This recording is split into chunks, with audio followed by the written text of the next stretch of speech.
Hello बच्चों, स्वागत है YouTube channel physics bye Sanjay sir classes में। तो आज हम लोग पढ़ेंगे चैप्टर का नेक्स्ट टॉपिक। तो देखिए, पिछले क्लास में हमने प्रोटोजोआ जनित रोग पढ़े थे, अर्थात प्रोटोजोआ द्वारा उत्पन्न रोग को पढ़ चुके हैं। उसमें प्रोटोजोआ से उत्पन्न होने वाला रोग कुछ पढ़े थे, जिसका नाम था मलेरिया, अमातिसार, काला अजार तथा पायरिया। ये सब प्रोटोजोआ जनित रोग था, तो उन सबको पढ़ चुके हैं। आज का नेक्स्ट टॉपिक है हेलिमंथ द्वारा उत्पन्न रोग। तो देखिए, हेलिमंथ द्वारा उत्पन्न रोग अर्थात जो हेलिमंथ से उत्पन्न रोग होता है उन सब रोगों को पढ़ेंगे, जिसमें से पहला है एस्केरियासिस। तो आइए देखते हैं एस्केरियासिस क्या होता है। तो एस्केरियासिस बीमारी विशेषतः बच्चों में होता है, सामान्यतः बच्चों की आंत में होता है, अर्थात ये भी एक आंत संबंधित बीमारी है। और ये परजीवी जो होता है, ये जो रोग होता है एस्केरियासिस नामक गोल कृमि के द्वारा होता है। तो देखिए, हम कह सकते हैं कि जो एस्केरियासिस होता है उसका कारक एस्केरियासिस नामक गोल कृमि होता है और ये बच्चों की आंतों में होता है। अब देखते हैं इसका लक्षण। इस बीमारी का लक्षण क्या होता है। तो देखिए, जैसे ही ये गोल कृमि होता है परजीवी, उसकी संख्या अधिक हो जाती है, तब बच्चों में पेट में अपच जैसी समस्या होने लगती है। साथ में पेट में बेचैनी, दर्द और बुखार भी होने लगता है। तो इस बीमारी का लक्षण को देखा जाए तो पेट में अपच, दर्द, बुखार, ये सब इस बीमारी का लक्षण है। अब इस बीमारी को उपचार क्या है। देखिए, इसका उपचार के लिए कुछ औषधियां उपलब्ध है, जिसका नाम ज्यूटोमिसॉल पी, हेड्रोजन, डिकैरिस तथा इत्यादि औषधियां का प्रयोग की जाती है। तो देखिए, ये जो हेलिमंथ होता है, इन हेलिमंथ के द्वारा रोग उत्पन्न होता है, जिसमें पहला है एस्केरियासिस। तो एस्केरियासिस जो होता है, एस्केरियासिस नामक गोल कृमि के द्वारा होता है और इसका लक्षण पेट में अपच हो जाता है।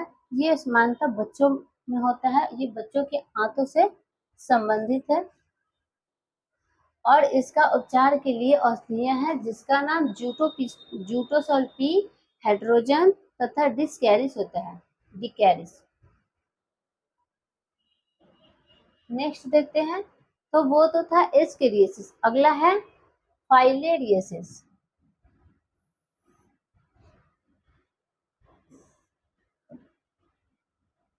तो नेक्स्ट है फाइलेरियासिस, जिसे हाथी पांव रोग कहा जाता है। तो देखिए, इस रोग का वाहक क्या होता है, किस कारक के द्वारा ये रोग होता है। तो ये जो होता है,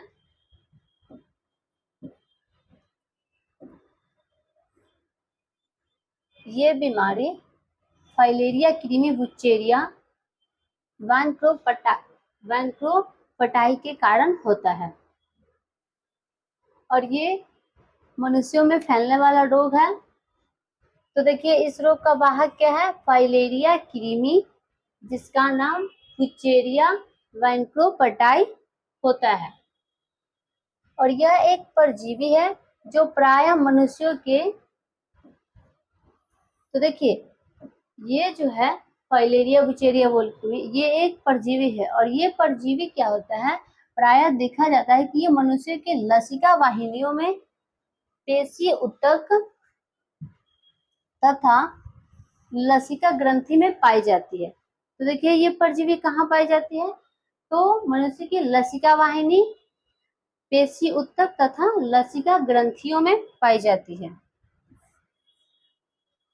और ये मनुष्यों में, और ये जो लसिका वाहिनी पेशी ऊतक में उपस्थित परजीवी होता है, वो मनुष्यों के पैर या पैर में सूजन आ जाए। देखिए ये सब जो लसिका वाहिनी ये सब होता है, इन सब में जो होता है यकृत, इन सब में सूजन आ जाता है, जिसके कारण पैर जो है फूल जाता है, और इसी को फील पांव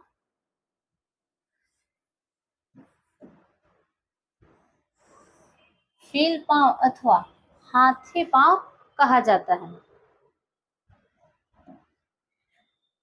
देखिए नेक्स्ट, रोगजनक एवं लक्षण। तो देखिए इसका रोगजनक क्या है, तो यह कृमि जो होता है, पहले तो इसका लक्षण देखते हैं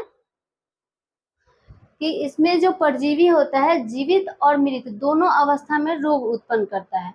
ये जीवित अवस्था में खुजली जैसी रोग को उत्पन्न करता है तथा मृत अवस्था में लसिकाओं से रिलेटेड होता है। तो देखिए ये सजीव और मृत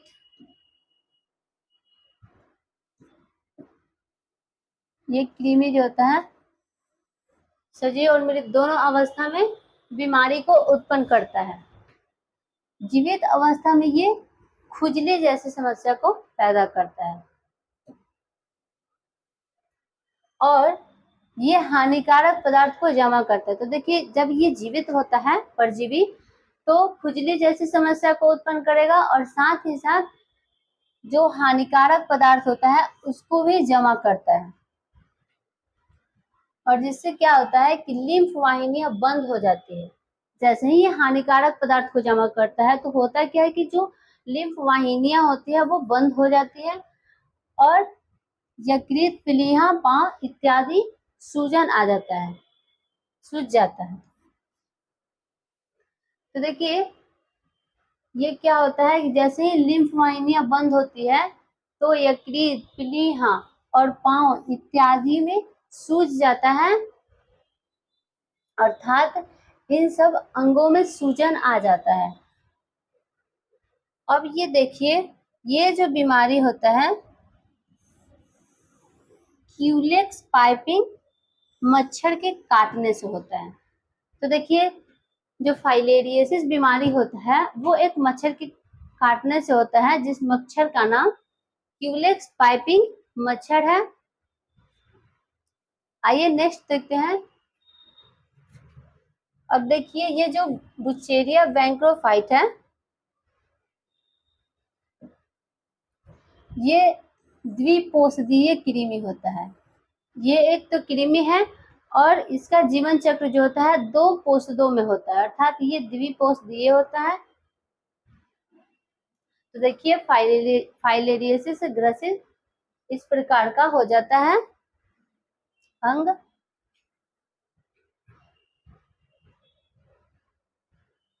अब देखते हैं रोग का जीवन काल।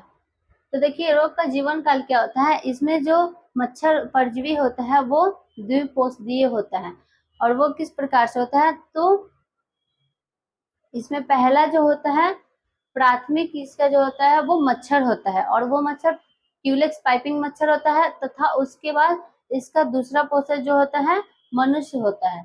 तो इस प्रकार से ये जो परजीवी होता है उसका जीवन काल दो पोषदों में होता है। तो आइए पहले क्या होता है कि जैसे ही मच्छर मनुष्य की किसी अंग में काटता है तो जो परजीवी होता है उस मनुष्य के शरीर के अंदर प्रवेश कर जाता है, और इस प्रकार से वो अपनी संख्या में वृद्धि करता है और बीमारियां उत्पन्न होते जाती है। तो देखिए जब मनुष्य रक्त को चूसती है तब ये कृमि जो होता है मनुष्य के अंदर प्रवेश करती है। उसके बाद 10 से 11 दिन वो वृद्धि करना शुरू कर देता है तथा लसिका वाहिनियों को विभिन्न स्थानों पर रोक देती है। तो देखिए जैसे ही इसकी वृद्धि होती है परजीवी की, तो वो जो लसिका वाहिनी होती है उसके विभिन्न स्थानों को ये रोक देती है, और इसके कारण होता क्या है, इसका फलस्वरूप देखा जाए कि प्रभावी अंग जो होता है उसमें सूजन आ जाता है, और सूजन आने के कारण जो अंग सूज जाता है जिसे फील पांव कहा जाता है, फील पांव, हाथी पांव कहा जाता है। तो ये है क्यूलेक्स पाइपिंग मच्छर, और ये मच्छर के द्वारा ये बीमारी मनुष्यों में होता है। तो आज के लिए इतना ही। अंत तक जुड़ने के लिए धन्यवाद।